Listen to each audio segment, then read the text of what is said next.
നമ്മുടെ രക്ഷിതാവും വീണ്ടെടുപ്പുകാരനുമായ യേശുക്രിസ്തുവിൻ്റെ ധന്യമേറിയ നാമത്തിൽ എല്ലാവർക്കും വന്ദനം. നിത്യതയോട് നമ്മെ അടുപ്പിക്കുന്ന ഏത് മനുഷ്യനെയും ക്രിസ്തുവിൽ തികഞ്ഞവനായി നിർത്തുവാൻ ശക്തിയുള്ള ദൈവത്തിൻ്റെ വചനമാണ് നമ്മൾ ചിന്തിക്കുന്നത്. വചനം നമ്മളെ ശുദ്ധീകരിക്കും, ശക്തീകരിക്കും, തിരുത്തും, ശാസിക്കും. ഇതെല്ലാം ദൈവവചനം നമ്മുടെ ഉള്ളിൽ ചെയ്യുന്ന പ്രവൃത്തികളാണ്. വചനത്തോടെപ്പോഴും നമുക്ക് ക്രിയാത്മകമായ ഒരു പ്രതികരണം ഉണ്ടാകണം എന്നാണ് കർത്താവ് ആഗ്രഹിക്കുന്നത്. ദൈവത്തിൻ്റെ വചനം നമ്മിൽ വരുത്തുന്ന രൂപാന്തരം അത് വളരെ അത്ഭുതകരമാണ്. പ്രാർത്ഥനയോടുകൂടി ദൈവത്തിൻ്റെ വചനം നമുക്ക് ചിന്തിക്കാം.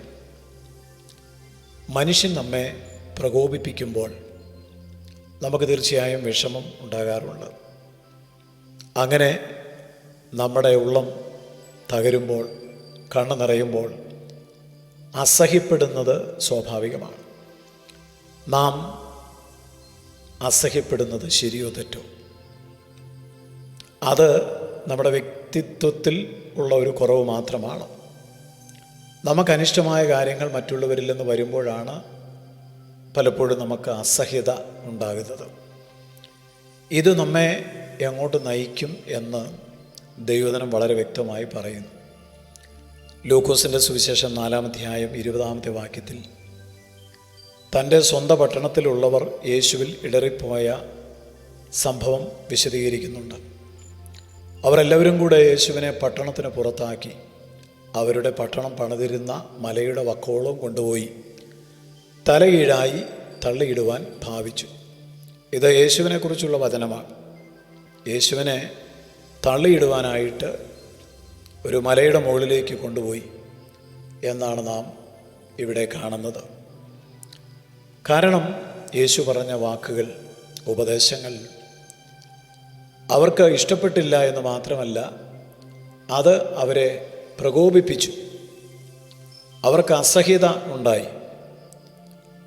അവർ അസഹ്യത വെളിപ്പെടുത്തിയത് യേശുവിനെ ഒരു കുന്നിൻ്റെ മുകളിൽ കൊണ്ടുപോയി തള്ളി താഴോട്ട് ഇടുവാൻ ഉള്ള നിലയിലാണ്. നാം മറ്റുള്ളവരോട് അസഹ്യപ്പെടുന്നത് മൂലം തീർച്ചയായും അവരുമായിട്ടുള്ള സ്നേഹബന്ധം നഷ്ടപ്പെടുവാൻ ഏറെ സാധ്യതയുണ്ട്. അന്യോന്യം പകയ്ക്കുവാനും ഉപദ്രവിക്കുവാനും ഒക്കെ ഇടയാകും. എന്തുകൊണ്ടാണ് നാം അസഹ്യപ്പെടുന്നത് എന്ന് ചോദിച്ചാൽ, ദൈവ ഇഷ്ടത്തോട് നാം അനുരൂപപ്പെടാതിരിക്കുന്നു എന്നുള്ളത് മാത്രമാണ് അതിൻ്റെ ഉത്തരം. നമുക്ക് അനിഷ്ടമായത് ആരെങ്കിലുമൊക്കെ ചെയ്താൽ അപ്പോൾ നാം തലകീഴായി മറിയുന്നു. എല്ലാറ്റിനെയും എല്ലാവരെയും നാം എതിർക്കുന്നു. മറ്റുള്ളവർ നമ്മിൽ നിന്ന് വളരെ കൂടുതൽ ആഗ്രഹിക്കുന്നു എന്ന് നാം ചിന്തിക്കുന്നു. നമ്മുടെ ആഗ്രഹങ്ങൾക്ക് വിപരീതമാണ് മറ്റുള്ളവരുടെ പ്രതികരണം എന്ന് കാണുമ്പോൾ എത്ര വലിയ അസഹ്യതയാണ് മനുഷ്യർക്ക് ഉണ്ടാകുന്നത്.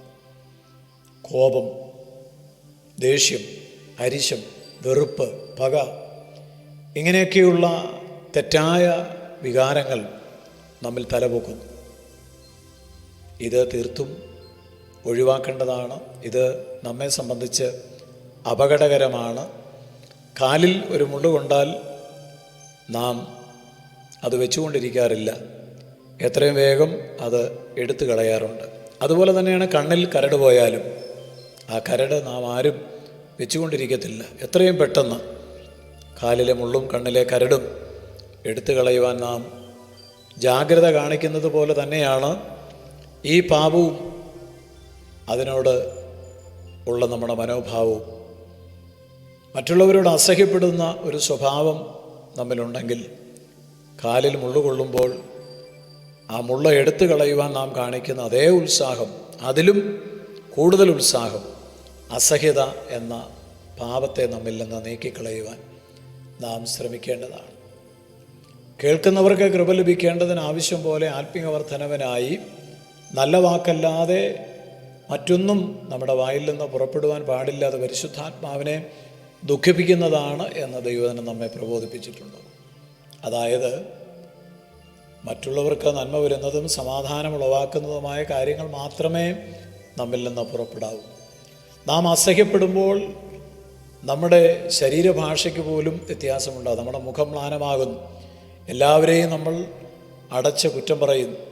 സന്തോഷത്തെ മാറ്റി നമ്മുടെ ഉള്ളിലെ പ്രത്യാശയെ അത് തകർക്കുന്നു. യേശുവിൻ്റെ രാജ്യം നമ്മിലില്ലാതെ പോകും. ദൈവരാജ്യം നമുക്ക് മരീചിക പോലെ ആകുന്നു. അതുകൊണ്ട്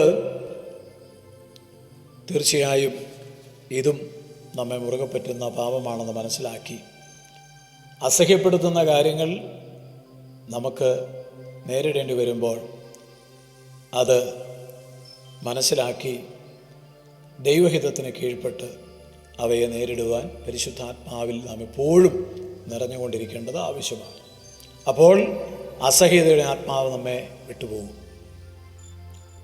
നാം ദൈവസന്നിധിയിൽ നാം ചെയ്തു പോയ പാപങ്ങളുടെ ക്ഷമയ്ക്ക് വേണ്ടി ഉടനടി ചെന്ന് ആ പാപം ചെയ്തതിൽ ദൈവത്തോട് ഏറ്റുപറഞ്ഞ് നിരപ്പ് പ്രാപിക്കേണ്ടത് ആവശ്യമാണ്. യേശുവിൻ്റെ അടുക്കൽ നാം ചെല്ലണം. നമ്മുടെ പാപങ്ങൾ അവനോട് ചൊല്ലണം. തീർച്ചയായും ദൈവത്തിൻ്റെ ഇഷ്ടത്തിനായി നാം വിധേയപ്പെടുത്തണം. അപ്പോൾ കർത്താവ് തൻ്റെ രക്തത്തിൽ നമ്മെ ശുദ്ധീകരിച്ച് ഈ പാപത്തിൻ്റെ എല്ലാ ശക്തിയിൽ നിന്നും വിടുവിക്കും എന്നുള്ളത് തീർച്ചയാണ്. കർത്താവായ ദൈവമേ, അങ്ങയുടെ വചനത്തിനായ സ്തോത്രം. മുറുകെ പറ്റുന്ന എല്ലാ പാപങ്ങളിൽ നിന്നും ഞങ്ങളെ അവിടുന്ന് സ്വതന്ത്രരാക്കണമേ.